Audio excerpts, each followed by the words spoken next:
Thank you so much, Kamla. And good afternoon to you, good afternoon to the presenters, and good afternoon to everyone who is on this conference, at this point in time. We had a wonderful engagement, not only with the presenter, but with the panelists in this morning session. And I fully anticipate very similar kinds of engagement. Frank and James are no strangers to CCGI, and the presentations they've done before has generated quite a bit of interest and discussions.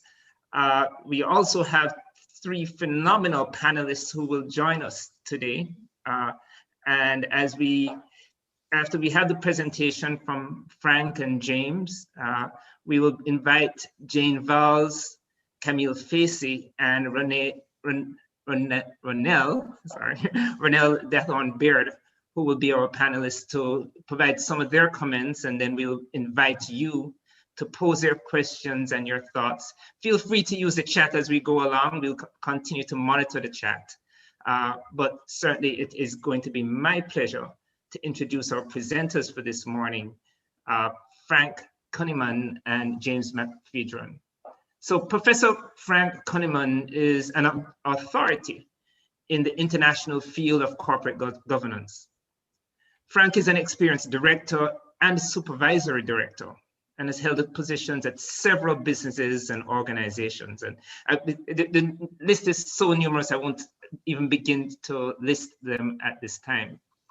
However, as a result of those positions, he is able to scale back complex legal issues to more practical solutions for executive boards and board members.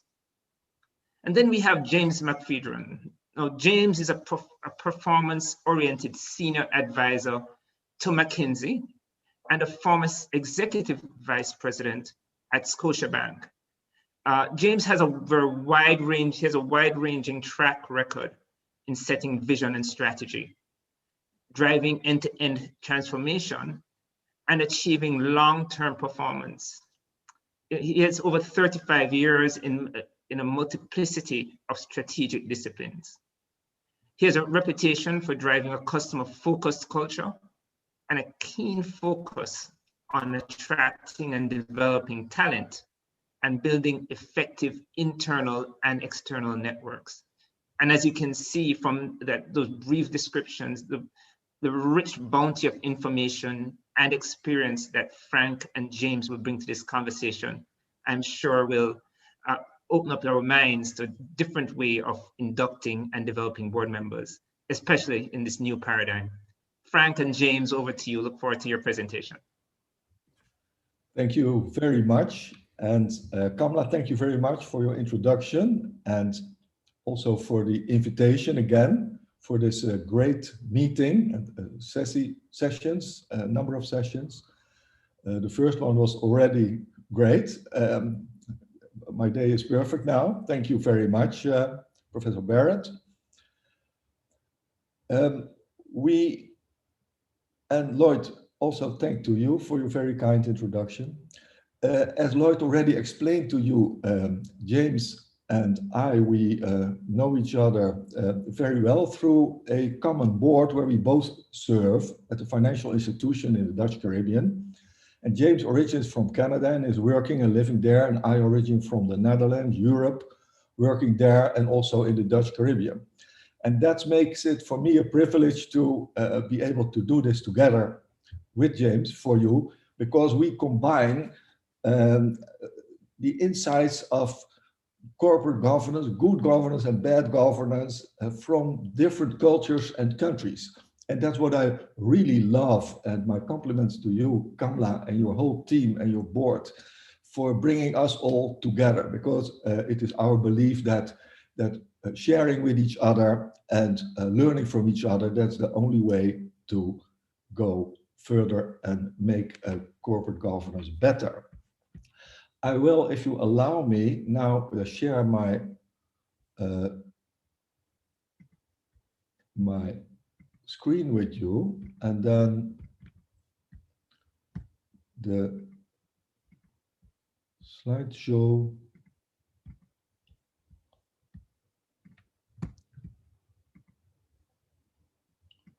screen sharing has failed to start.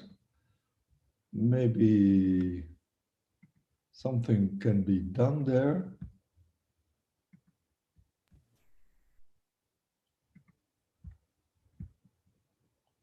Are you at the moment on full screen, Frank? Right, there we go. So it's on now. It's on, great, thank you very much. Probably Christy did some magic. Super. Okay. Now I need to be able to switch. Yes, this is what we want to discuss with you. And then the first part of about 10 to 15 minutes will be about the missing link. And I have the pleasure to present that to you. Then James will bring you down to earth with a presentation towards a modernized approach. And then, if you allow us, we will ask each other some questions about our own presentations. And then we will gladly be able to hear the wisdom and the experience of the panelists. We really look forward to that. Well, what about the missing link? When you look at the words induction, development, and evaluation, and you connect that to your own experience in the boards that you are on or that you have served on, probably in most cases, you will see that you have a program. You will give a person that is onboarding a binder with information or an iPad with electronic information available. You will set up a day program, maybe 2 days or 2 half days, to introduce that person to several key stakeholders. And then you think, well, we did a good job. When you think about education, you will hopefully, possibly send your board members every year to the Caribbean Corporate Governance Institute, to one of the great programs of CAMLA. And when you're else in the world, you can also follow them through the internet, but of course you will have plenty of opportunities. And then for evaluation, actually it's a very interesting subject. Most boards plan a yearly one-to-one with the chair, where you discuss how you function. And when you're doing it all right, you also have on the agenda that you discuss together how the board functions. Well, generally, I presume that this would be how it works. Then I would like to have to give you a look at the next picture. You will all recognize Princess Diana, who is not Princess Diana on this picture, but the British actress Emma Corrin. And she stars in the 4th season of The Crown. And I'm sure many of you will have seen that in the meantime. Some will have binge watched. And my wife and I, we have also seen this 4th season. And actually, I again was struck by the power of the tradition of the crown. So the English crown has a tremendous tradition. And when you look at that from a governance point of view, tradition is very important. And you see in the crown that tradition is powerful, because without tradition, for sure, the English crown would not exist anymore. And at the same time, that is also a weakness, because we see it in the series. It's a weakness because it can be destroying for people and for the interaction between people. And it can also be very detrimental to relationships. Prince Charles, as we all know, he loves a woman that he cannot marry with because of the tradition, because she has been married, and you don't marry a widowed or a divorced woman when you are a prince. But at the same time, you see that tradition is powerful and can be harmful. And the same is with culture of the organization. We know that in our own organizations, the culture is very, very important. The sad thing about that is that we seldom discuss the culture in our organization. And the same is about vested procedures and about habits. I would like I would like to invite you to go back to the 3 elements or ways that you can fill in onboarding, induction, education, and evaluation. I presume that many companies have their own way of handling that, and that's it. And that's exactly where we come at the missing link. The missing link. And that would be, why are we doing what we're doing? How are we doing what we're doing? And what are we doing?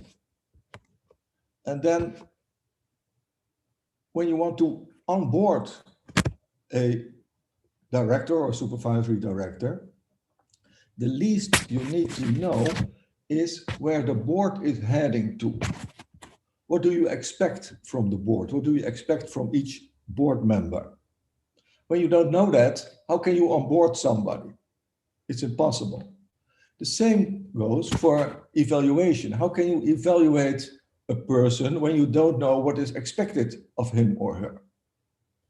So you need to know why you are doing what you are doing with induction, with education, and with evaluation. I remember Nigel Romero asked a question during the last meeting this morning, a very powerful question. Why EEC, EEG, why environmental social governance? And Professor Barrett, he added, let's make that economic, environmental, social governance. And that's very good, because that shows that you really think about, why do we want that? It's not because it's politically correct or because the regulator wants it, but why want we do that? So you need an explicit philosophy or a vision.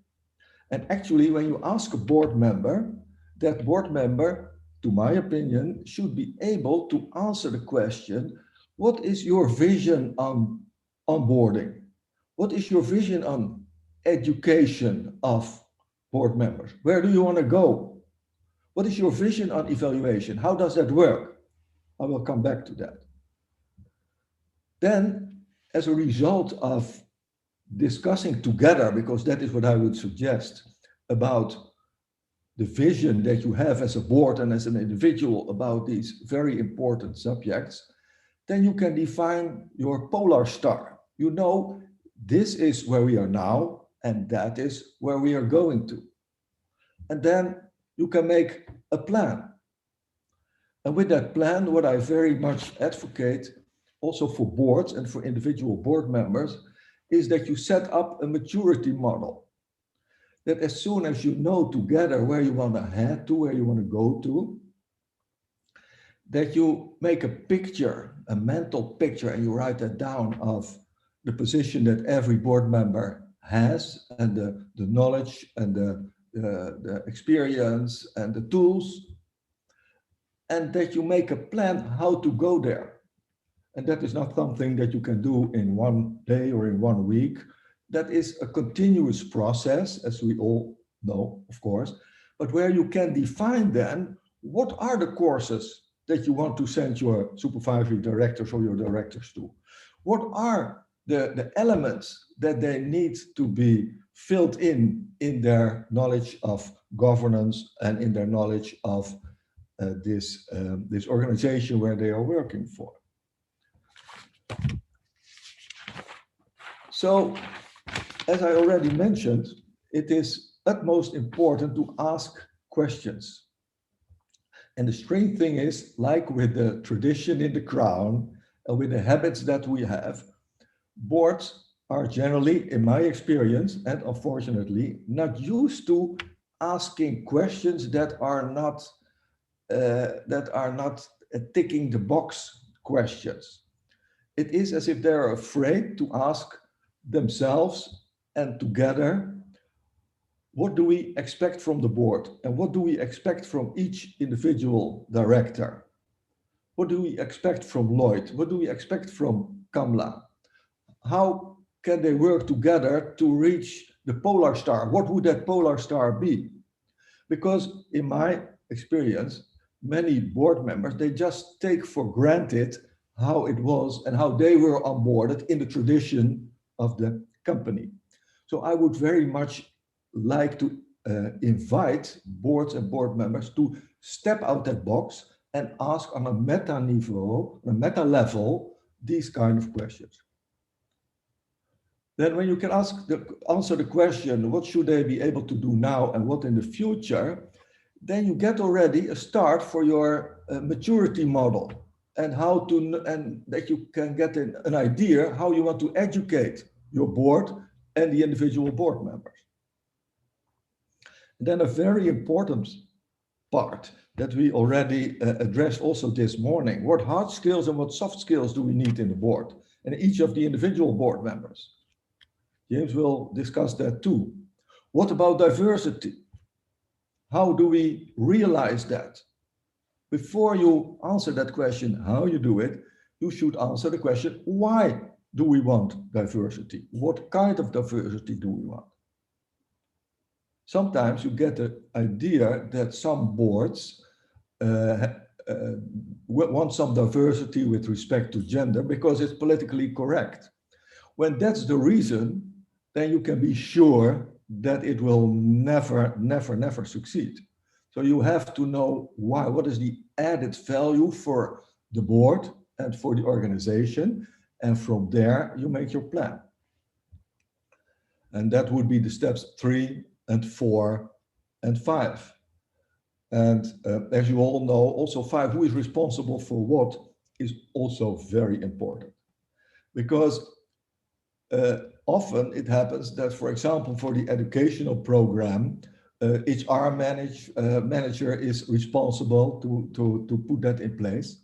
But I think it would be wiser to first have a broad discussion in your board, what you want to reach with your education, where you want to go, also for each board member, and then select the applicable courses, of course, with the Caribbean Corporate Governance Institute.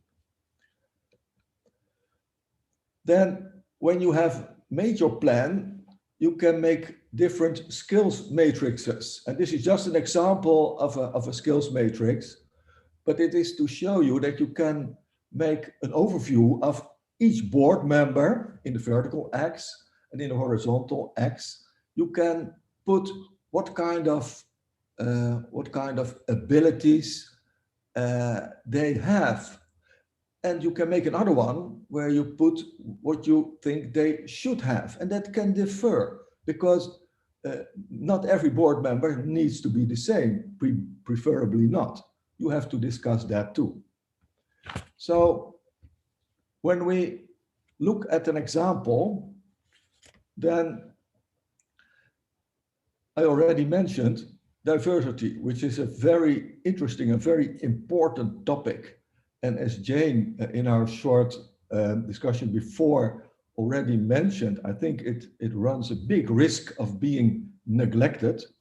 To my opinion, that can only be done by asking those questions. Why do we want diversity? How do we want it? And what do we want? And of course, diversity in the board is not only about gender.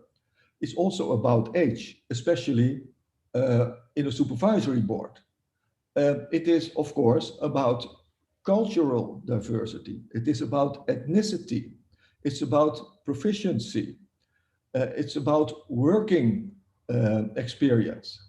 There are many aspects where you could and should strive for diversity. But then first you need to ask the question, why do we want it? Because given the nature of the organization, diversity is not a goal in itself, but you need to know in what aspects you want to be or want to have diversity and where it is not necessary or not yet necessary. And then again, as we already discussed, you need to make a plan, a maturity plan. Now we are here, and in a year from now or 3 years from now, we want to be there because that makes it possible to evaluate. So these are the questions that I already mentioned.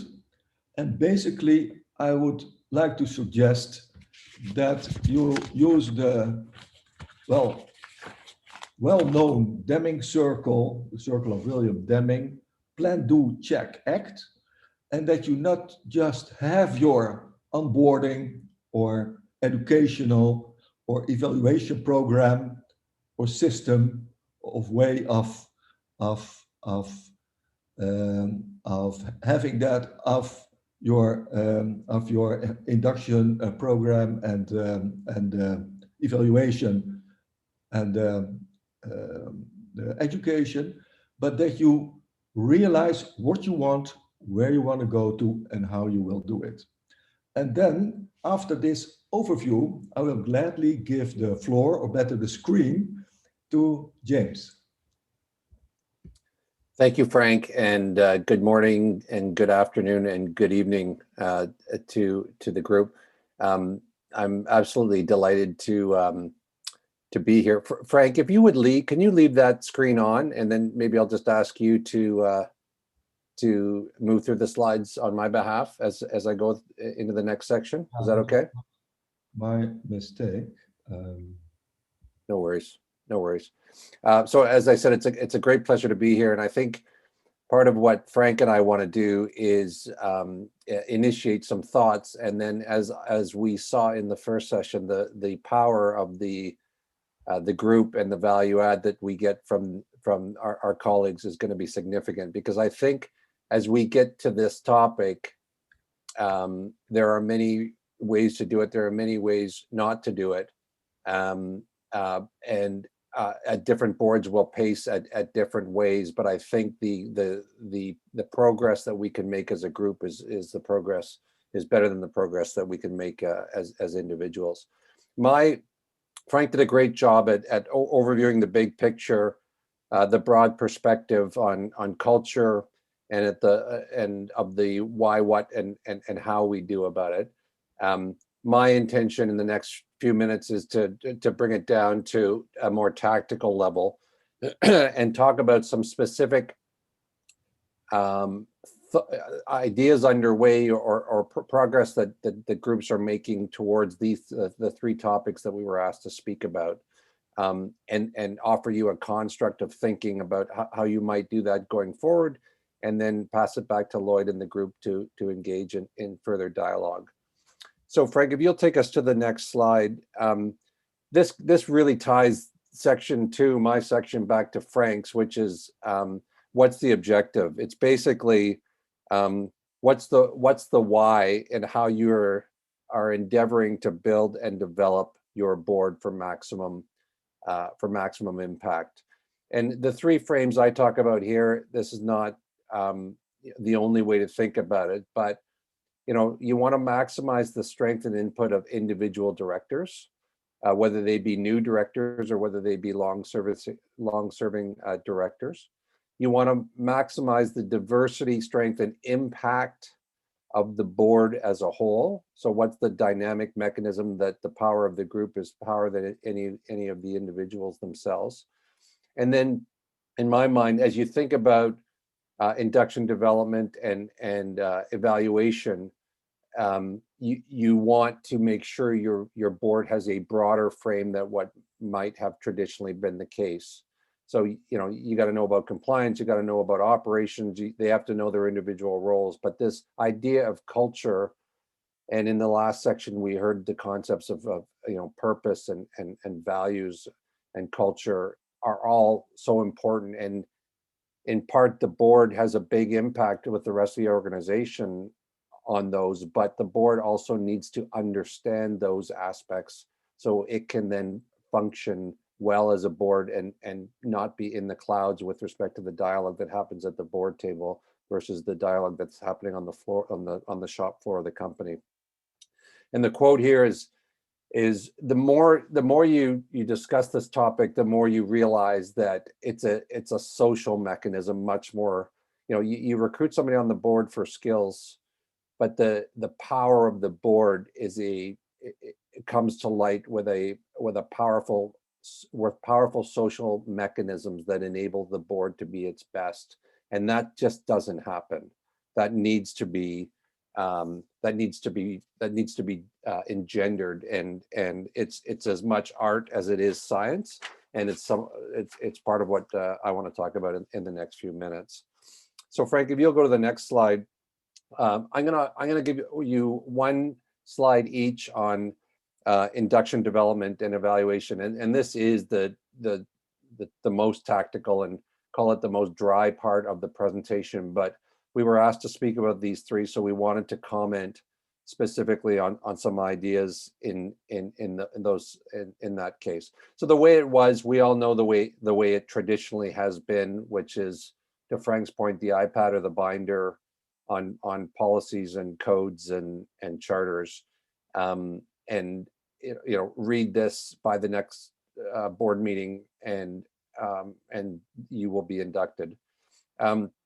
Where I think if that's the way it was, where it is and where it's going is this, what I'm calling next level induction. Some tactical thoughts to think about there is the fact that induction is a journey as opposed to a moment, a 12 to 24 month journey that allows directors to kind of grow and evolve in their roles over time with supporting mechanisms that the company might offer and their fellow directors might offer.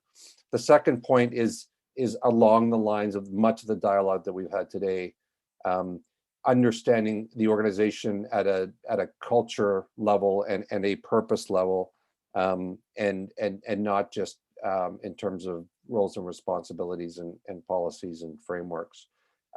This third point on trust, relationships, and rapport, this doesn't just happen. And as I said, it's so important for a board to function well. And when new people come on board, in my mind, is the time that in a well-functioning board, you are building that rapport more quickly than would otherwise happen. So it's not 3 years until the new board member feels like they can speak up or ask the dumb question or the why have we always done it this way question. You want that to engender quickly. And again, in a social mechanism, that can happen over time, but why leave it to chance when you can do things to make that happen? Fourth point there, experience the organization. There may be different views on this. My own view coming from business is that until you talk to some of the people within management in the company, until you talk to customers, until you spend a day kind of in the organization organization, experiencing the people and the production and customer interfaces, it's really tough to sit in the boardroom and add value. And so this isn't just a one and done type day, but definitely through the induction process, you want a deeper level of understanding about the organization than what I think has traditionally been the case. Last point there is a buddy or a mentor, and that kind of speaks for itself. It enables the new member to have a place to go to discuss some of the things that they may not want to bring up with the broader board. So the outcomes there are obvious. The last point there is a point that Frank and I have had very good discussions about, which is I really believe that the first 2 years that a board member joins a board may be two of the most powerful years that you have them.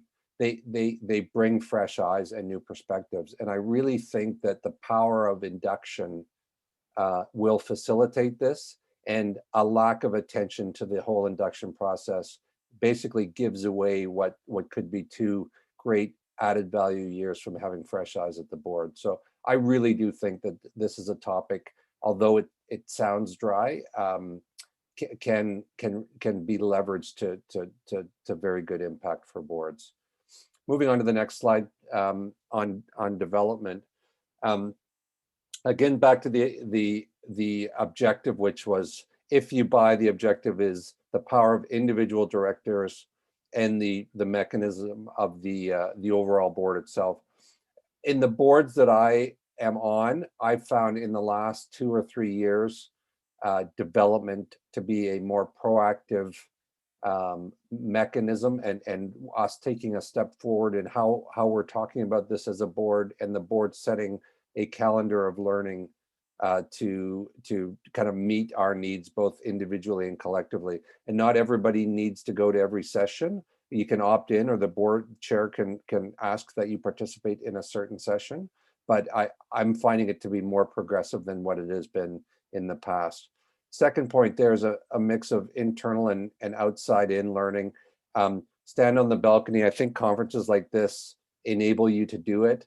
I know it in the boards that I'm in, actually over the course of this week and next week, 2 of my boards will have an outside person or persons come in to facilitate a discussion on different topics. It's only healthy to get outside perspective. As I said, what Kamala runs here is a great example of that. Encourage board curiosity, speaks for itself. And then the point was made earlier today about, this Zoom environment, for all its pitfalls, it does enable us to expand our landscape in ways that we wouldn't have thought of before. So let's leverage it for its strength as opposed to just whine about its weaknesses.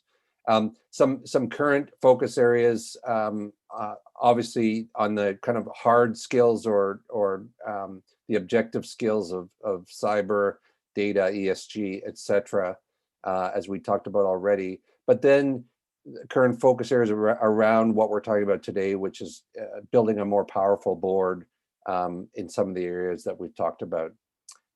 So on to the next slide. I've just got a couple of slides left. Evaluation.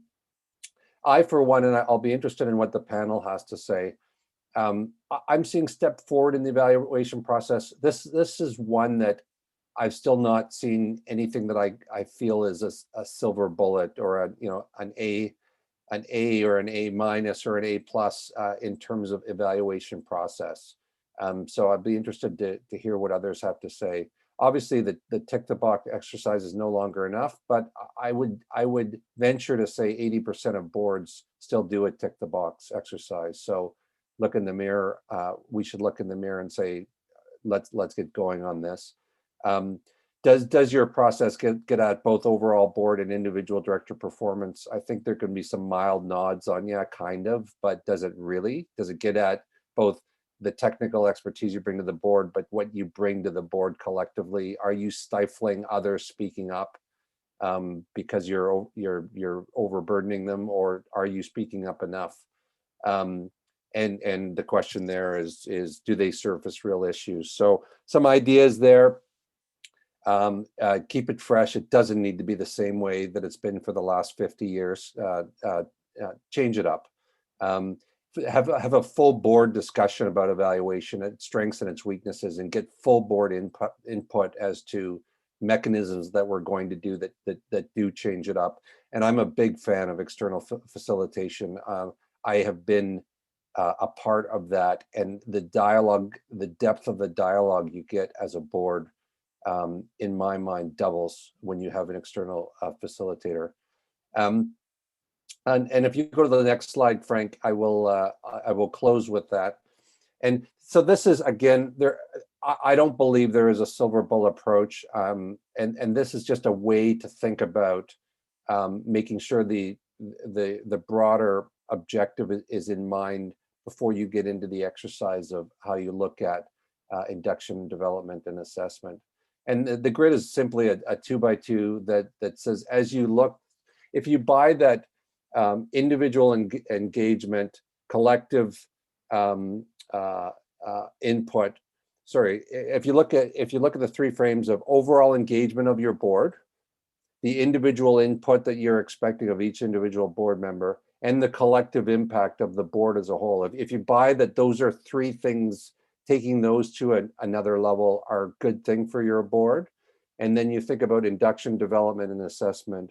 What are a couple of bullets in each of those areas that you can do that drive the engagement and impact that you want from your board? So that's some tactical thoughts to consider. And maybe, Frank, you and I were going to trade a couple of thoughts back and forth. So maybe I'll start with asking one to you, and you can come back to me, and then we'll pass it back to Lloyd to have a broader discussion with the group. And I guess the one I want to talk to you about is the idea of social dynamics. And you've worked with numerous boards, both as and you and I are board members at the same institution right now, but also worked with boards in terms of their own overall performance. Tell us about your own experiences on positive social dynamics that didn't work, how boards may be addressing this issue of social dynamics, and is it worth it? Well, those are great questions, and I think we need another 5 hours to really discuss them. But yes, James, yes, I indeed, like all of us, I presume, have had a lot of experience with social dynamics in boards. And being a corporate advisor and a lawyer, I also saw it from the outside when there was already big trouble. And I had to play or assist having some role there. But generally, as already has been mentioned, also in the previous session this morning, governance is not about rules, it's about people. So wherever you see people together trying to achieve a goal, you will have, like Bob Garrett said, power issues. You will have all kinds of issues that you have to solve. And then when you ask me, what are your good experiences? Well, generally, they are, in my experience, only there when there is enough trust in a board. You should be able to trust each other. When there's no trust, you can forget it. And in our governance systems in Europe, for example, where you have supervisory boards and management boards, managing boards, there also needs to be trust between those two boards. When there's no trust, you have a problem. Then what are the origins of bad, poor social dynamics? Well, often in the world where I'm living, mainly in the Dutch Caribbean, you see, I think a little bit more than in Europe and possibly the United States, I don't know, but I think also more than in Canada, you see an influence of politics. So politics enters into the boardroom very easily in the countries where I live, in the Dutch Caribbean. So you have to deal with that somehow. And the solution is to make it, to discuss it, and to make the roles and responsibilities of every stakeholder and of every board member clear about that. You have to discuss that. When you don't address the issue, it will deteriorate. Then another source of, in my experience, of poor social dynamics is bad chairmanship. When you don't have an excellent chairman, the quality of the output of your board will be as bad as the chairman. So it is, and in my experience, it's often a neglected aspect, because sometimes in some boards, the chair is being appointed outside, from an outside source, and that can be someone who doesn't really fit in, and then already you put the whole organization in a backlash, actually. And then the third origin of poor social dynamics for me would be hiccups in information issues. A free flow of information, which means not necessarily a lot of information, but knowing what kind of information everybody needs to have in order to make together the right decisions, that really is a balancing act. And I experienced that not many boards discuss that. How much information do we want? How do we want it presented? In what order will we discuss it? How will we do that? You have to put on the agenda, to my opinion, the subject of information. When you don't do that, you will undoubtedly, also when people don't want it, you will have poor social dynamics. Very good points. It's interesting when you talk to individuals who enjoy their board experience or say, I'm part of a very powerful board right now, and here's what I love about it, their answers will most often be first about the social dynamics. We've got a great chair. We have the right things on the agenda. There's great flow of communication among board members. We got great technical skills, but everybody has a voice.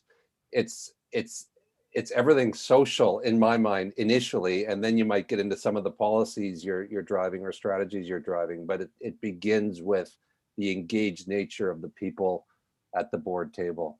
Absolutely. That's why I advocate, James, that we don't stay with the system of virtually meeting, because you lose a lot of the very valuable aspects that you just mentioned. Yes, yes. Thank you for that, Frank. And James, when we discussed a couple of days before how we were going to present this, you shared with me that you only a couple of days ago, you were in a very interesting conference or workshop that was about, and it's still in my mind, it was about diversity, inclusion, and belonging. It's so good, those three together, but can you please share with us what that meant for you? Yeah, so I'll be brief, but I guess I'll just illustrate a couple of points on this. So this was with UNICEF, the Canadian Board of UNICEF, which I'm on. And we had an outside person come in and talk to us on Zoom. Her name was Tanya Odom, and she was out of New York, and I'd never met her before. And she talked to us about, the board topic was diversity. I found within 20 minutes of that discussion, we were deeper into the topic of diversity, inclusion, and the word she brought that I hadn't heard before was belonging, and about how, diversity, you can tick a box about we've got diversity, but unless you bring it to inclusion and belonging, you're really only scraping the surface of what you need to do to get the full power of what diversity brings to the board. So I guess what I'd like to bring on that, I guess, is for me, a powerful learning session. B, facilitated or enabled by an outside-in perspective to the board. And UNICEF, if UNICEF doesn't know diversity, then let me say, UNICEF would know diversity and have leading thinking on diversity more than most organizations in the world. But to bring Tanya in to bring us all to a level, or me individually, I can't speak for others, to a level that I'd never been at. I've been at any number of diversity sessions before. And then 3, that her approach in that one was the breakout groups were 2 or 3 people. The breakout groups were not 10 or 15 people. So the social progress we made as a board to take this topic apart at such a personal, interpersonal level was, in my mind, broke new grounds on many aspects of the board beyond pure diversity and inclusion. So that just goes to show, that was a development program about an important topic with an external speaker that got us to a level that I think really will have powerful impact on me personally. I know that for a fact, but I think it'll have a multiplier impact on that topic with that board as a whole. Yeah, thank you very much. Yeah. Sounds great. And James, can you give us some of your insights about how can you improve that or reach that inclusion and belonging in a board? Maybe I won't go there. Maybe we'll make this with the panel, because that's a deep topic. And to your point on getting engaged with the rest of the group, because once I get started on that, I probably won't be able to stop. And I believe the power of the group here will bring great value in that regard. So let me maybe use that as a way to launch back to Lloyd. Segue back in. Yeah. Perfect. Thanks, Lloyd, and thanks, Frank. James, Frank, thank you both. I mean, there's just so much that comes out of it. I almost feel like I really want to jump into the questions and maybe a couple challenges, but some questions to be asked. But before I jump into it, I mean, we have 3 phenomenal panelists. And I'd just like to give each of them a minute or 2 just to provide any comments they have on what was certainly a very, very eye-opening presentation in terms of how we should be looking at induction development boards. So ladies and gentlemen, our three panelists this in Jamaica, I think it's afternoon everywhere else. Jane Vowles, who's the Executive Director Institute. I think Jane is joining us all the way from Abu Dhabi, I believe. And I'm going to start off with Jane, then I'm going to move on to Camille Facey, who is an attorney at law. She's a director of the Jamaica Chamber of Commerce, but also a lead on the practical organization of Jamaica's Corporate Governance Committee. And then we will wrap up with some comments from Ronell Baird, who is a corporate services leader of Coopers in Barbados. So Jane, let's hear some comments from you and what we've heard so far. Oh, well, thank you, Lloyd, and a big thank you to Kamla for organizing this conference. It's great to be zooming in from halfway around the world and talking to you all in the Caribbean. I'm based in Dubai, actually, Lloyd. And thank you, James and Frank, for that great start. Listen, we're an institute of directors, so, you know, induction, development, evaluation plays straight to our heart, right? Because it's the core of what we do as professional institutes of directors as well. And I think that these are, we could treat these topics of induction, development, and evaluation as, you know, standards, but sadly they're just not. And as I think you've both pointed out, we need a new impetus, perhaps, in this direction. I think if we understand and we all agree that board directors are actually a strategic asset, then the induction, the development, and the evaluation are absolutely crucial to the success of not just the board, but the organization, and because of the impact that they will have on it. I think you've mentioned many things, and just picking up on a few of them, I think that in terms of, you know, moving forward on these three topics, what we see in today's world is the world moving really fast, speed. We see everything moving digital and clearly technology. So I think that there is a lot more to do in terms of harnessing the use of technology for induction, for development, for evaluation, and there's many ways of doing that. We are looking at, we're thinking about looking at virtual boardrooms as part of our training development, for example. I think that you mentioned the role of the chairman, which I think is absolutely crucial in everything. And if you've got a chairman who understands the importance of induction, development, and evaluation, then, you know, it's an easier place to be. But I think we shouldn't also underestimate the important role that the corporate secretary should have in this role as well. In our part of the world, we call them board secretaries or corporate secretary. And I think that's, you know, they have an important role in helping the board to do this planning. I think that, you know, we talked a lot about diversity in induction, development, and evaluation, and just perhaps, in a sense, linking it back to some of the conversations we had earlier and wondering whether, you know, when we're looking at diversity, apart from the obvious conversation that we might have about gender diversity at some point, looking at the need for diversity it's clearly diversity of thought that we want on the board. But when we were looking at ESG, perhaps we need people who understand the S as well in the ESG, not just the environment and the governance things. That was just some thoughts. In terms of induction, you know, it needs to be structured, customized, but it needs to be dynamic. I think that those would be my comments. What we're seeing in this part of the world, and I don't know what's happening in your parts of the world, but we're seeing the regulators begin to kick in because they are not seeing, or they haven't seen, directors who've been sitting on boards for a long time in this part of the world, who've had no professional development. And then all of a sudden in the last 4 or 5 years, we've seen a whole raft of new laws and regulations and corporate governance frameworks kick in, stronger rules on related party transactions, conflicts of interest, and we can go on, cybersecurity, blah, blah, blah.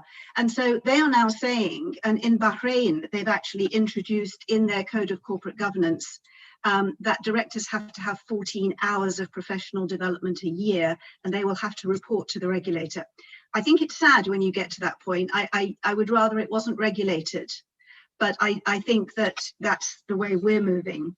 I had a conversation with the head of the Capital Market Authority in Saudi Arabia a couple of weeks ago, because we're running a director certification program. And at one point, he wanted to make it compulsory for every director to be certified.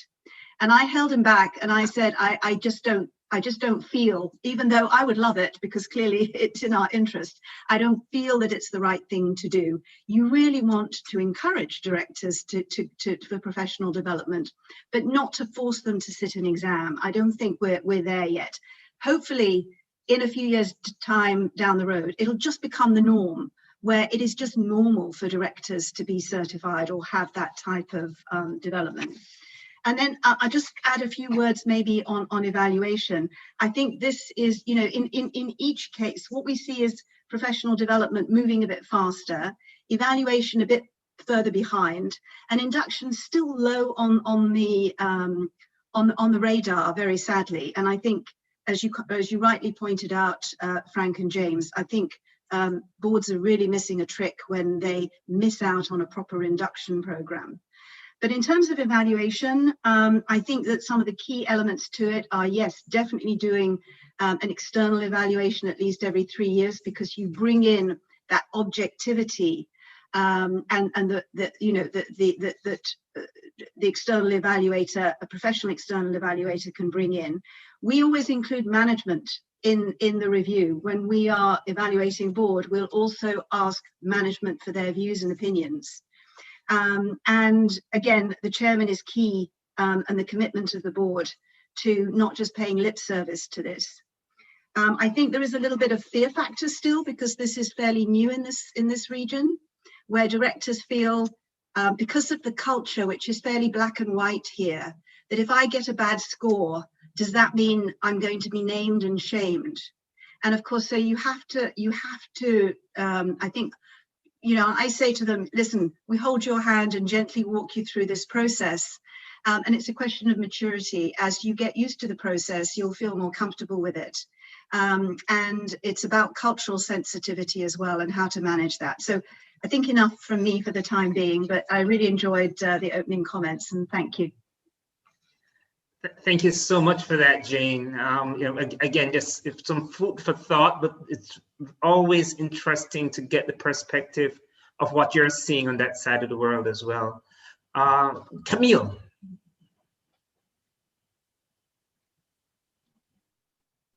So thank you, Lloyd, and thank you to the panelists and our presenter, and certainly to the Corporate Governance Institute, Kamala.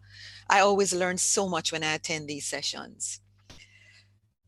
And this whole area of induction and evaluation, let me just say, first of all, that I concur with what has already been said. And it always strikes me as strange that you will, as an organization, bring in a new employee, and you will spend months training and inducting that employee. But for a director, very often there is little to nothing. And it, I think, underlies the fundamental problem that we have.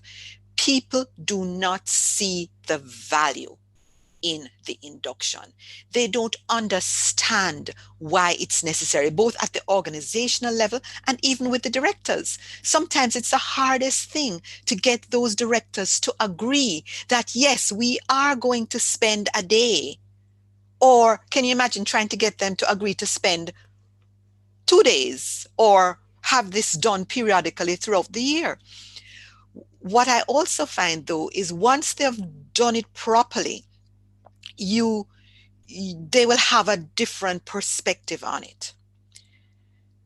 Now, our presenters had spoken about the old way and the new way. And at first, when I had just glanced at the slides, I had come here to say, oh, no, we can't leave the old way behind, because the modernized approach is important, but it is still so important for us to go through those basics. What are the applicable laws?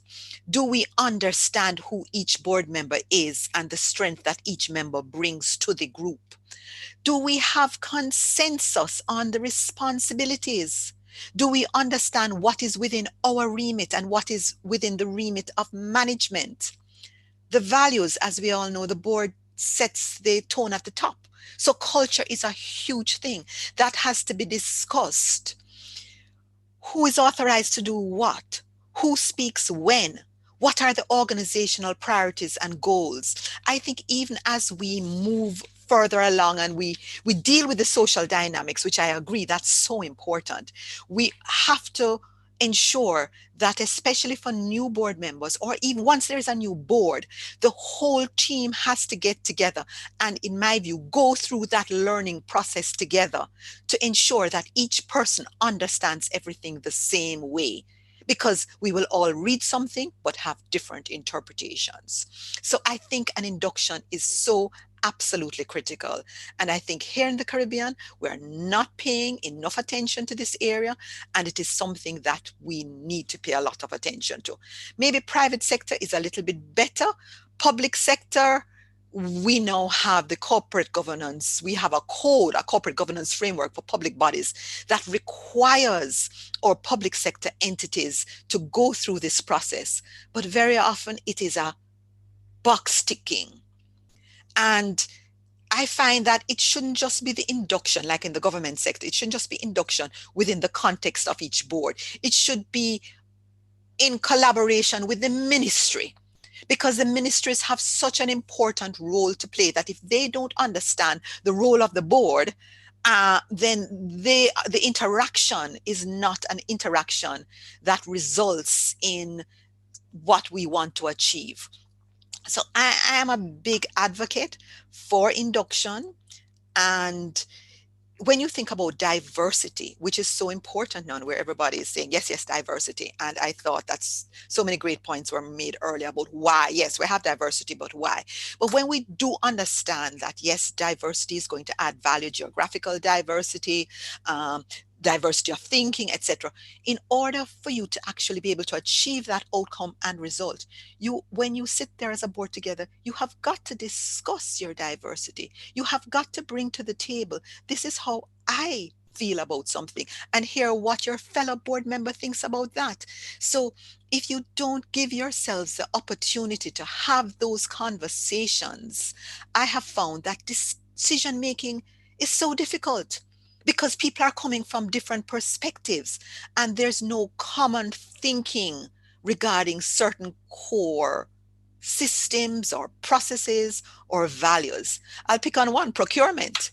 If you all don't understand the procurement rules, then everybody is bringing up something else as to this is how this is to be done.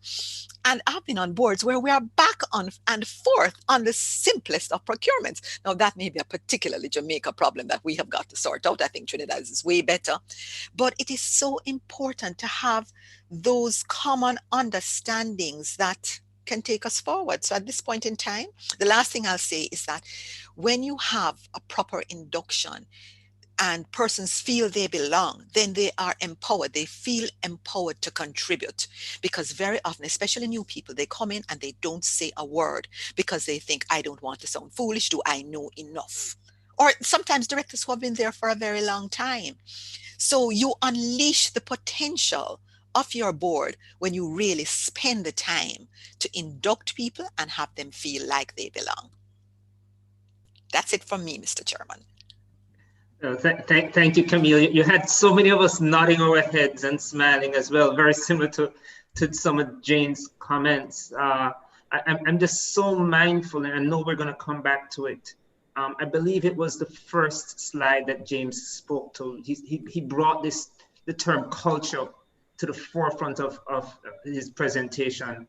And just 2 days ago, I saw a comment saying, culture trumps strategy. every time. And I think as we get into the conversation, because we see boards, policy, governance, strategies, typically where as boards, we focus our attention, but culture is so important. I'm going to pause. We're going to have time to talk about it. Ronelle, please, let's hear from you. Thanks, Lloyd, and thank you to James and Frank for leading us in this discussion. It really was a great presentation, and thank you to my fellow panelists, Kamla and the Institute as well for having us all here today. It's so far, we're off to a great start, so thank you very much for having me. You know, Lloyd, you just made the comment about culture, pulling from the presentation that Frank and James gave us. And a big part of the culture discussion is not just within corporations, but bringing it back home to the Caribbean, our cultural issues that we have to tackle as a region in fully embracing and understanding what it is that good governance stands to do for our companies and thus our economies. You know, we are already developing states, and it's been a doozy of a 9-month period for us, like the rest of the world. And coming out of this, our countries are going to depend not just on our governments to lead us out of this difficult period, but on our private sector as well. And our boards and the functioning of those boards and those companies are going to play a key role in how we come out of this and how we prepare ourselves moving forward. So the conversations that we're having right now about things that can lead to our boards being strengthened and functioning more efficiently and strengthening our companies and how they can contribute to our economies and our growth moving forward, really, I think are vital. So Kamla, can I get those slides? And Lloyd, I'm having a tricky afternoon with my internet connection. So if I start to break up, can you let me know, and I will turn off my camera. That might help. Certainly, you're sounding good so far. All right, good to go. Okay, so I don't want to be the voice of doom and gloom because I think it's far from that in the Caribbean. But I do think it's important to bring it back home a bit to understand where we are currently and what steps we have to take to make sure, as I said, that we are doing what it takes for our boards to function at their maximum capacity and to contribute to our economies the way that they need to. Our governments cannot do this alone. Our private sector has to play its part. And our public or private companies all need to be focusing on the types of things that we've been talking about today. So a couple years ago, we conducted a survey of directors in Barbados. We did a range of across sectors, across industries, private and public companies, to get an understanding of lots of different areas of how our boards were functioning at the time, what their goals were, where we thought our shortcomings were, and what we need to do moving forward. I've picked out just a couple of things, knowing that I only have a few minutes. I've picked out just a couple of things from those survey results, speaking specifically to the areas that we're talking about today, hoping that we can understand then where we're working from to help us to get to where we need to get to. It's been a challenging period this year, and I highly doubt, based on the way this year has unfolded, that our results would have changed significantly from 2018 to now. I also think, although this survey focused on directors of Barbados companies, our cultural positives and negatives throughout the region are very similar throughout our islands. And as such, the takeaways from this, I think, are useful for us thinking about the region as a whole. Can you jump to the next slide? Again, I'm going to move very quickly, knowing that we are pressed for time. I only have a few minutes, but I just think to set the framework for where we're starting from is important. So we asked the question of our directors, over the last 12 months, have you thought about the need to assess the way your board is performing? The issues that you're facing, are you addressing those in a way that is as beneficial as it could be to your company? The feedback we got, truthfully, is that almost 50% of our directors, their boards had no assessments at all.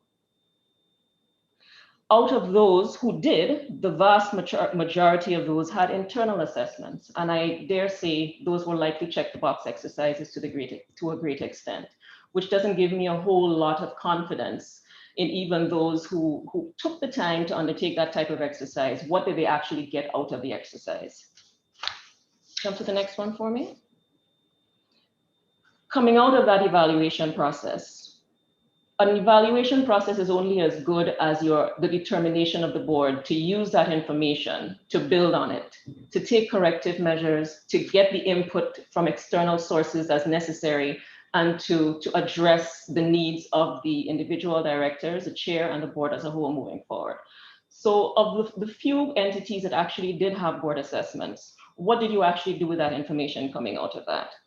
35% of our directors confirmed that no actions were taken at all.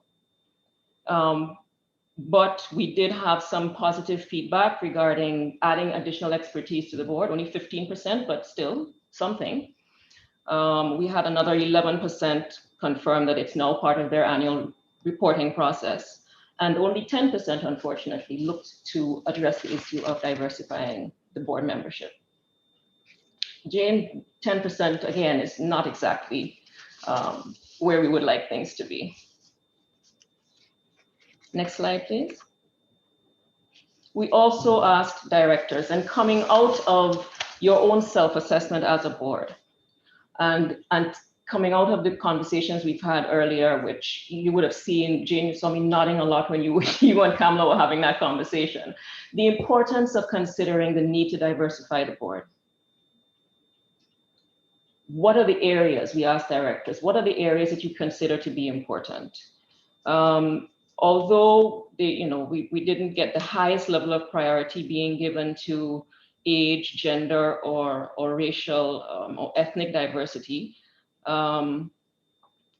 we still did have some positive results in that regard. But on the negative side, nearly 1 in 5 directors, 19%, do not view gender diversity as being an important attribute to the functioning of their boards. Can you jump to the next one for me? And why do we think then that this is so low on the list of priorities of our boards? We go back to the conversation we had earlier. This cannot be another tick the box exercise. Unless our directors, our regional companies understand that there is value, intrinsic value in bringing different perspectives to our regional boards, in understanding the unique perspectives based on race, based on gender, based on different skill sets, there will not be the motivation to address those issues. So although 75% of our respondents agree that it brings unique perspectives, only 37% believe, according to our results, that it actually enhances company performance. And therein lies the issue. If there is no meaningful impact to diversification, then why should the effort be made? And that's a conversation we need to have about this issue in particular, along with many others, that if there isn't intrinsic value seen in the need to properly induct our directors, to ensure that they're well equipped moving forward via ongoing education, in diversifying our boards, then we are going to miss the mark because we're not going to put in the necessary effort to actually see these things being implemented to the full extent necessary. The last one I just wanted to flash very quickly, I'm not going to go over my time, again, speaks to director education. The results that we got here, to my mind, point to the cultural issue of how our boards in the region are often populated. There continues to be the perception that there is a very small pool from which to draw, which I don't agree with. And as a result of that, the individuals tend to know to a great extent, know each other well, come from the same pools. And there's often the perception that I've been asked to join this board because of what I already know. And there may not necessarily then be the need for that ongoing education. But as we've already talked about, the urgency of making sure that all of our private and public sector companies are making a contribution to society, to dealing with not just the economic aspect of their companies, but ensuring that societal, environmental, and governance issues are being properly addressed, means that the skill sets that are needed need to be addressed not just initially, but on an ongoing basis. And so, you know, the figures here lead to concerns about whether there's an acknowledgement, a true acknowledgement of the need to continue one's own development individually and as a board as a whole. So those were the points I just wanted to make initially. Thank you, Lloyd. Thank you so much, Ronelle. As you said, sobering up a bit, but certainly appreciate the fact that it's necessary. And you know, a note I made a short while ago was a question I'm going to come back to both yourself and Camille on in the Caribbean context is, with so many basics that need to be fixed here, how do we not fix the basics and then just leapfrog to the views that have been put on the table from James and Frank's presentation in terms of what we need to do for the new paradigm? But before I ask you that question, I want to do two things, a bit of housekeeping.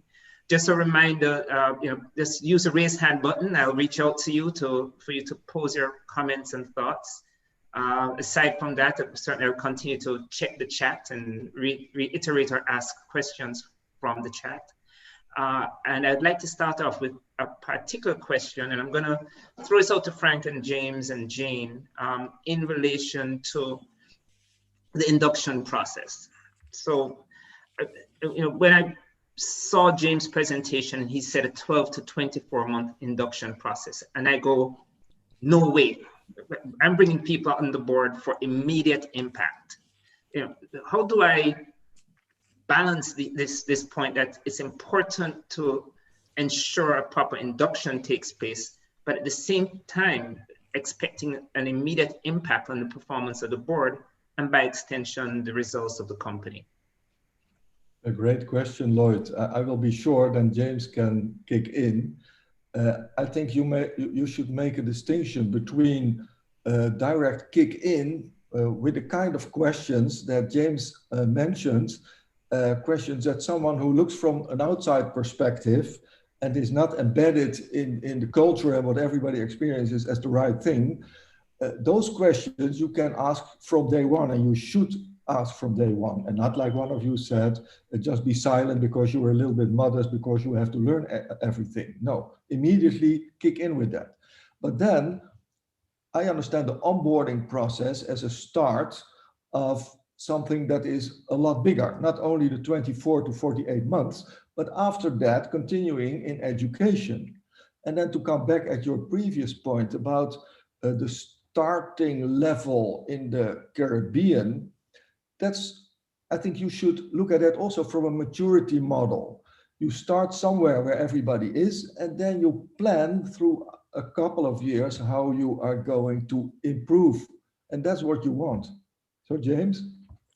Yeah, I'll be brief. I think 12 to 24 months is doesn't mean that you don't have day one impact. I think many of the things that we've done in past where we thought the induction process ended after 3 months is in fact, okay, that's now phase one of an induction process. We got to get to phase 2, phase 3, phase 4, which understanding more about culture, understanding more about the operations of the organization, engendering you even better into social dynamics. So I don't think it spreads what used to be done with the binder over 24 months. It just means the binder is what it is, but there's a whole lot more to induction than just the binder. That's point number one. And point number two, I think if you do social dynamics well, whether it be through the buddy system or other onboarding mechanism, then that will facilitate valuable input, more valuable input than what we're seeing now from day one, because there's a level of trust and expectations of open interaction in a board that will get your new board members engaging much more quickly than what they've done in the past. Jane? Well, I think I agree with everything that you said. As I say, I think that, and to go back to Camille's point, we really need to explain the value of induction so that a director can hit the ground running, as we say. And you simply can't do that. The complexity of businesses, obviously it depends on the size of the business, the industry sector you're in, etc. But if you really want a director to add value, and there are very few seats around the boardroom table, so it's important that they add value, then you need to refine that induction process, and it has to take place over time, as you say. But as I say, I think we can bring more variety into it. I think we can use technology better. And I think that, you know, the chairman needs to take responsibility to lead this process. Yeah, I agree. Yeah, yeah. Really great points. I think it really brings home the fact that, I mean, organizations' culture invariably is not static either, is it? Right. So these things will morph over time, and as a director and as you get involved as a member of the board, you've got to immerse yourself. I love the term inclusion and belonging. And so I'm definitely going to grab it in some of the comments I'll make in future. But I think as we morph the involvement and engagement of board members into the kind of board and organization we want, or board for the organization that we want, those points certainly all become very important. So thank you all for those additional comments. Lloyd, just Tanya had in our diversity discussion this week, she had a great term which I had not heard before, others may have heard, and somebody said, what's the difference between diversity and inclusion? And she said, diversity is being invited to the party, inclusion is being asked to dance. I thought it was a great way to think about it. Nice. Okay, so Camille, who is one of the champions on sexual harassment here in Jamaica, when I invite my directors to dance, please don't hold me to court. And I see Bob's hand up. I'm going to remind everybody, please do a hand raise. I'll defer the question I had for Camille and Ronelle for now, and I will ask Bob. Bob, would you go ahead and ask your question, please? Oh, thanks. But it was more a comment. First of all, I was sad Ronelle didn't mention that she's just done the most amazing review of 10 interlinked bank boards across the region and into West Africa. So on another occasion, she might talk to us about that, because that was an astonishing piece of work. But on induction, I was very interested in the fact that people do stay quiet for a long time. So with a number of boards in South Africa and in Europe particularly, I got the chairman to agree with the board that as new members were joining, and particularly in South Africa, many of them were very young under the Black Economic Empowerment Program and tended to be female, and they were quite nervous of joining these sort of grizzled old Afrikaner boards. There was going to be problems. So we agreed a simple notion that it was okay for the first 6 months for them to be, quote, intelligently naive, unquote, i.e., they could ask any question they liked, no matter how damn silly it sounded, because that would allow them to begin to get a feel of the board, but the board also to get a feel of what they knew. And one of the interesting outcomes of intelligent naivety being okay was that it began to get the older board members to start feeling it was okay to ask intelligently naive questions. And it opened up the whole board rather than just dealt with the induction process. Wow, it's a great point, right? So as they say, sometimes the child shall lead them, Bob. Yes. So, right. So somebody else coming as a neophyte, just asking basic questions. Yeah. Everybody else realizes that nothing is off limits. But it was, yeah, exactly. Okay, great point.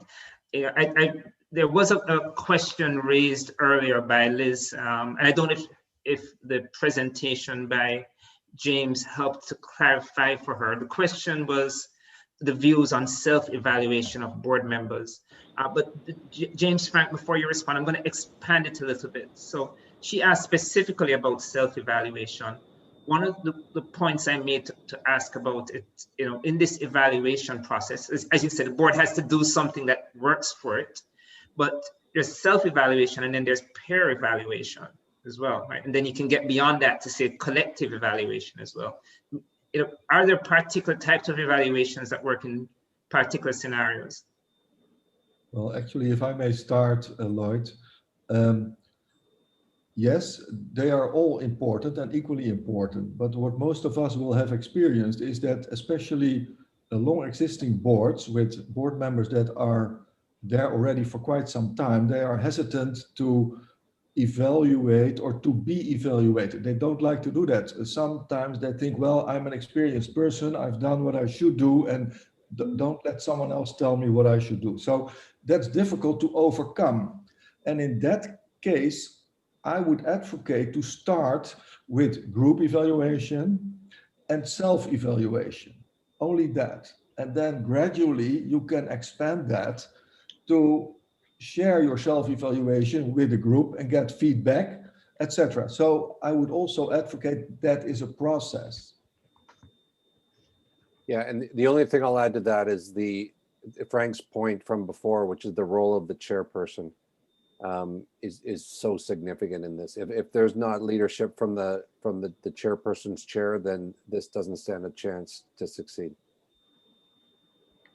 Okay. So thanks for that and those additional points and clarity. And Liz said you hit the nail on the head. It was exactly the kind of experience she has, and part of the reason she was asking that question.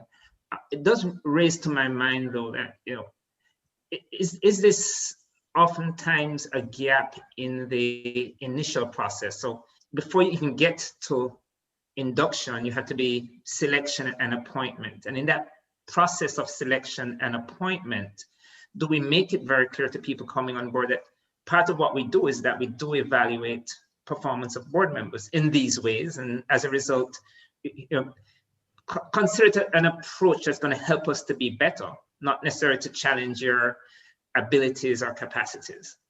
I don't know, just asking. Yeah, great point. And generally what you will see is that evaluation is more difficult in boards with the traditional white old men. They don't want to be evaluated, but young people don't have any problem with that. Okay. I wonder if any of our other participants have a comment on that. Yeah. Anyone else has a comment on just on that point around the evaluation? I mean, so Liz has brought it up. Perhaps if I may. Sorry, go ahead, Jane.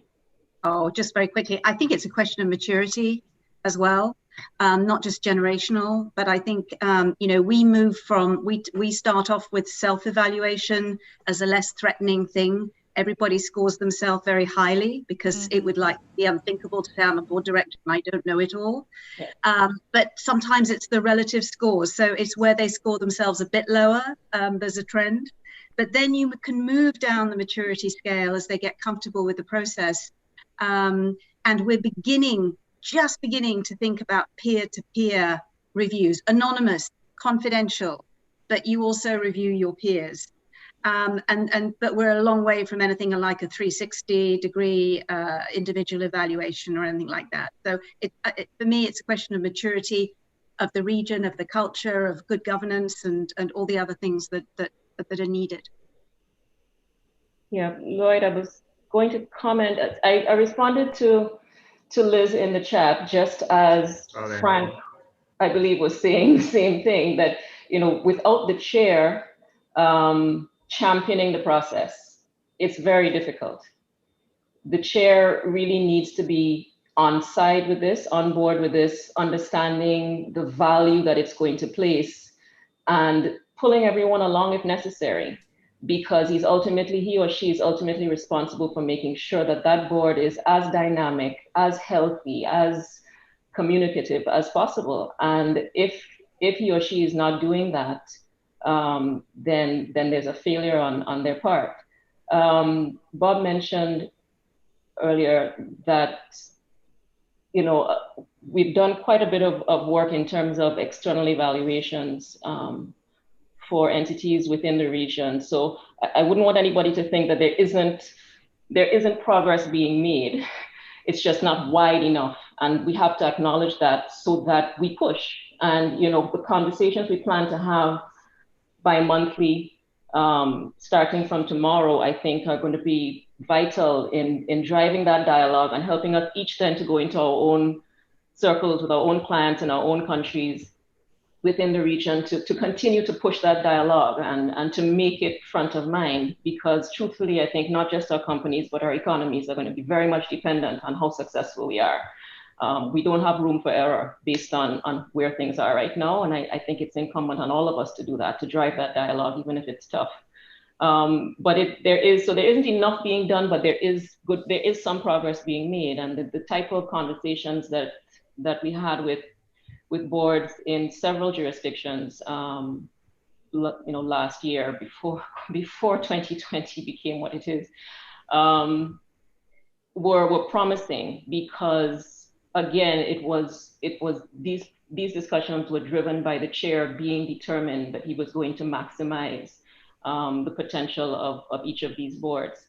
And even if folks were not comfortable initially, what we found is that after going through, last 2 or 3 years of self-evaluation, when they had the opportunity, when individual directors give them a chance, because if there is even one iota of the desire to see their board and their company succeed, when given the opportunity to voice concerns that they ultimately know are going to lead to greater success, most individuals will take that opportunity, even if there's initial hesitation, is what we've found. Bob mentioned that I've done quite a bit of work in that area, but I had the pleasure, the privilege of working with him on some of those as well. And I think he'd agree that we were often surprised by how willing directors are how willing they are to share concerns, when ultimately what they want to see is the success of their board. So I think if we drive that discussion and we encourage more, we'll see greater progress. Thanks for those additional points, Ronald. Again, urging participants to ask questions. I think following on the comment earlier, there are no stupid questions. So, even if the naivete, you believe that there's some naivete to your question, please put them in the chat or raise them. We're happy to feed the discussions with those points. Ronell, whilst I continue to look for other questions and comments, I do want to come back to you on the point you made around the challenge in based on the research and study that was done. I know, and Camille knows this much better than I, that part of the proposal on the change in public sector governance in Jamaica is about creating a skills bank. Right? So, if we can create a skills bank of the types of personnel that we have, the skill sets that exist, that people have fit and proper, then there's less of a hesitation to view that there are resources available. Is that a view, is that something that you believe could work well across the Caribbean, especially in the private sector? I think it couldn't hurt. I think that it certainly makes the process of knowing what skill sets are there far more, making that process far more efficient. I would acknowledge that there are two parts to any individual being a good fit for a board. We're looking both at skill sets, and we're looking at other dynamics in terms of personalities, interpersonal skills, but it certainly gives us a good starting point, because then we do away with the excuse that the skill sets don't exist. And it then gives us a platform from which to have those discussions with individuals who already we've established have certain skill sets. I think that's a useful step. That would be a very, very useful step. Yes, and if I could come in there, Lloyd, it's not just the skills that are being required now. There are also the diversity components. So age, youth is under 30. So you're bringing on board or saying that for our public sector entities, we want persons who fill that criteria. We are also mandating a certain proportion of women because there is still a view that the gender diversity is not necessary. It's nice to have, but it's not necessary. But we're now saying, yes, there has to be 60-40 either way. So I think that these are good building blocks. And I wanted to say that I really liked that intelligently naive comment and the nomenclature, because it's one thing when you take somebody and bring them to the board when they've had 30 years of experience or 20 years of experience and they feel confident. When you take that young person, and especially where you have strong management, and this person comes in with new eyes and a fresh perspective, but very often you'll have those who try to say to them, no, that's just not the way it's done. So when you can allow everybody a space to say what they think, I have found that directors who have been there for a long time will very often join in and say, yes, I wondered that too, or I think the same way about that. Because, you know, the herd sometimes just washes everybody along, and especially with the view that a good meeting is done in 2 hours. So therefore, you know, you're quickly moving through, you're shutting everybody up. People are not really getting an opportunity to contribute sometimes and to explore ideas. So back to why in an environment where you have an induction, where you discuss fundamental issues, that it's useful to allow persons that kind of time and opportunity. I know we're out of time. Yes, we're out to wrap. I know we're out of time, Lloyd, but Camille, just to say that pool needs to be a regional pool. It could be global, but there's no reason we should be limiting ourselves, you know, a Barbados board or Jamaica board limiting themselves to individuals in those jurisdictions. We have to widen that net and give ourselves every opportunity to succeed. So that would be fantastic. Yeah. Well, we're just starting. Well, we have told the right people talking. Kamala, you have your charge. Kamala, next time, can we like break this into 3 separate topics or something like that? There's just so much we can really get into on each area. But you know, I really must take a step back. You know, Ronelle mentioned we are out of time, ladies and gentlemen. You know, James, Frank, phenomenal presentation. Certainly generated all points for us to really dive into. And I have a few other notes. I'll email all those questions to you guys.